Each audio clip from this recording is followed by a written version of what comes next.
അപ്പോൾ day 3 of flips വർക്ക്ഷോപ്പാണ് ഇന്ന്. So ഇന്നത്തെ ഗോൾ എന്താ വെച്ചാൽ ബാക്ക് ഫ്ലിപ്പാണ്. അപ്പോൾ ബാക്ക് ഫ്ലിപ്പിൻ്റെ ഡ്രിൽസിന് ശേഷം നമ്മൾ പിന്നെ പോയത് എക്സ്പ്ലോസീവായ ജംപ്സിലേക്കാണ്. സോ എക്സ്പ്ലോസീവ് ടക്ക് ജംപ്സിന് ശേഷം പിന്നെ നമ്മൾ പോയത് സൂയിസൈഡ് ഫോൾ, അതുപോലെ back roll, backhand spring, അങ്ങനത്തെ കുറച്ച് എക്സ്പ്ലോസീവ് ആയിട്ടുള്ള സാധനങ്ങളിലേക്കായിരുന്നു. കാരണം ബാക്ക് ഫ്ലിപ്പിൻ്റെ പിയർ നമ്മൾക്ക് എങ്ങനെയൊക്കെ പോക്കാൻ പറ്റുമോ അതിലായിരുന്നു നമ്മൾ ഫോക്കസ് ചെയ്തുകൊണ്ടിരുന്നത്. അതുകൊണ്ട് തന്നെ പെടലി കുത്താതെ ബാക്കോട്ട് ചാടാനുള്ള പേടി അവർക്ക് പെട്ടെന്ന് പോയി കിട്ടി. പേടി ഇനിയും പോകാത്തവർക്ക് നമ്മൾ സപ്പോർട്ട് ചെയ്ത് നമ്മൾ ഇതുപോലെ ബാക്ക് ഫ്ലിപ്പിൽ ചെയ്യിപ്പിച്ചിട്ടുണ്ടായിരുന്നു. അങ്ങനെ നമ്മുടെ പേടി മാക്സിമം നമ്മൾ അവിടെ നിന്ന് പോക്കി തന്നു. എല്ലാ ഏജ് ഗ്രൂപ്പും ഉള്ളത് കൊണ്ട് തന്നെ എല്ലാവരും നല്ല എനർജറ്റിക് ആയിട്ടായിരുന്നു ബാക്ക് ഫ്ലിപ്പ് ട്രൈ ചെയ്തത്.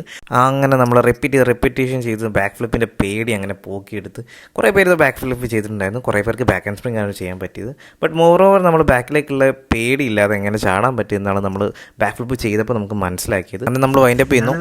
ഫയർഫോഴ്സിലാണ്, കൊയിലാണ്ടി സ്റ്റേഷനിലാണ്. നമ്മൾ ഇതിൻ്റെ വർക്ക്ഷോപ്പിൻ്റെ ഇത് കണ്ടിട്ടാണ് വന്നത്.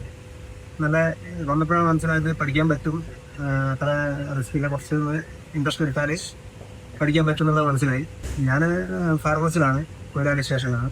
നമ്മൾ ഇതിൻ്റെ വർക്ക്ഷോപ്പിൻ്റെ ഇത് കണ്ടിട്ടാണ് വന്നത്.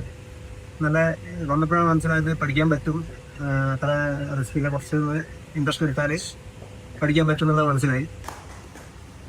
നല്ലൊരു വർക്ക്ഷോപ്പായിരുന്നു.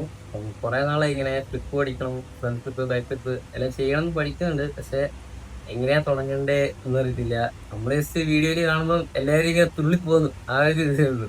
എങ്ങനെ ഇതിൻ്റെ ഒരു മൂവ്മെന്റ്, പിന്നെ വെറുതെ ചാടുമല്ല, നമ്മളിങ്ങനെ ടക്ക്, അങ്ങനെ കുറേ സംഭവങ്ങളുണ്ട്, ടെക്നിക്കുണ്ട്. അതെല്ലാം നന്നായി മനസ്സിലാക്കാൻ പറ്റി. പിന്നെ കുറെ കാര്യങ്ങൾ ഇങ്ങനെ ട്രൈ ചെയ്ത് നോക്കാൻ പറ്റും, പേടിയൊന്നും ഇല്ലാണ്ട്. ഓൾറെഡി ബേസിക്സ് ഒക്കെ ആയിരുന്നു. പിന്നെ ഞങ്ങളൊന്ന് നല്ല മെച്ചപ്പെട്ടി, പിന്നെ പുതിയ സ്കില്ലൊക്കെ എടുക്കാൻ വേണ്ടി. ഇങ്ങനത്തെ 3 ദിവസത്തെ വർക്ക്ഷോപ്സ് ഒരു 3 കഴിഞ്ഞതിന് ശേഷം ആ ബാച്ചിലുള്ളവർക്ക് ഒരു 2 ഡേ റിഫ്രഷർ വർക്ക്ഷോപ്പ് പോലെ വെക്കുകയാണെങ്കിൽ, അല്ലെങ്കിൽ ഇതിപ്പം ഇന്ന് പോയി കഴിഞ്ഞാൽ അതെ തീർന്നു പോകും.